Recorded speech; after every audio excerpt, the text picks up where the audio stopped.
Aslında yapay zeka da biz insanların ürettiği bilgileri kullanır.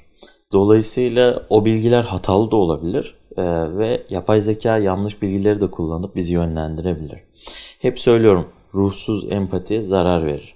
O sebeple empati yapamayan bir varlıkla, yani yapay zeka ile bir iletişim içerisine girdiğinizde eğer ki psikolojik sorunlarınız varsa, ona yatkınlığınız varsa zarar göreceğinizi önden kabul etmelisiniz.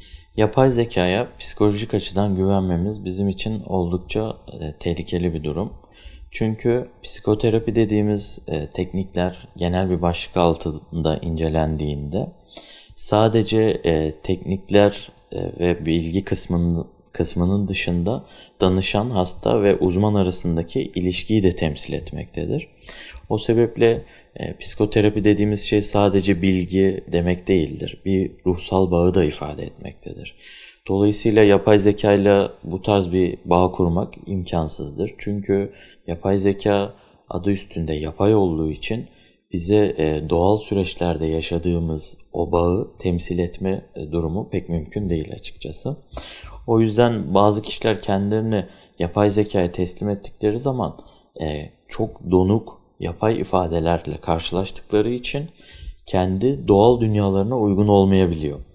O sebeple biz ruhsal yansımalarını çok daha kötü bir şekilde görebiliyoruz. Örneğin bir kişi psikolojik bir sıkıntısı var ve yapay zeka ile konuşmaya başlıyor ve yapay zeka onu yanlış anlarsa ya da anlamazsa ya da o bağı kuramazsa, ki kuramayacaktır, mevcut psikolojik durumundan daha kötü bir duruma geldiğini sıklıkla görüyorum. Yapay zekaya genelde bir olay yaşandığı zaman, örneğin ilişkilerinde bir problem yaşadığı zaman bir kişi oraya danışabiliyor. Ne sorayım, ne yapayım, nasıl bir yol izleyeyim tarzında.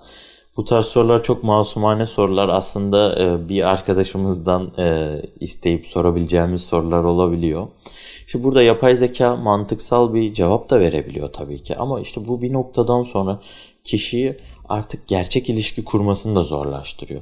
Dolayısıyla buna alıştığımız zaman sosyal ilişkilerimizde, gerçek ilişkilerimizde de bunu arıyoruz ve bulamıyoruz. Dolayısıyla sosyal körlük dediğimiz durumu yaratabilir. O yüzden yapay zeka ile konuşulabilir tabii ki. Yani %100 karşı değiliz. Ama önemli olan şu: ben ruhsal bir sorun yaşıyorsam tamamen kendimi nasıl teslim edebilirim? Edemem. O sebeple bir ruh sağlığı uzmanıyla görüşmek hiçbir zaman yapay zekanın yerini tutmayacağını çok iyi biliyoruz. Ve biz yapay zekanın hala günümüzde bu kadar geliştirilmesine rağmen psikoloji konularında çok sık hatalar yaptığını görüyoruz. Terapi ekollerini birbirine karıştırdığını, insanları yönlendirirken birçok parametreyi göz önünde bulundurarak hatalı yönlendirmeler yaptığını biliyoruz. O yüzden yapay zeka kullanımını açıkçası ben önermiyorum. Tabii ki bilgi almak, soru sormak, bir şeyleri öğrenmek için olabilir ama kendimizi teslim etmememiz lazım.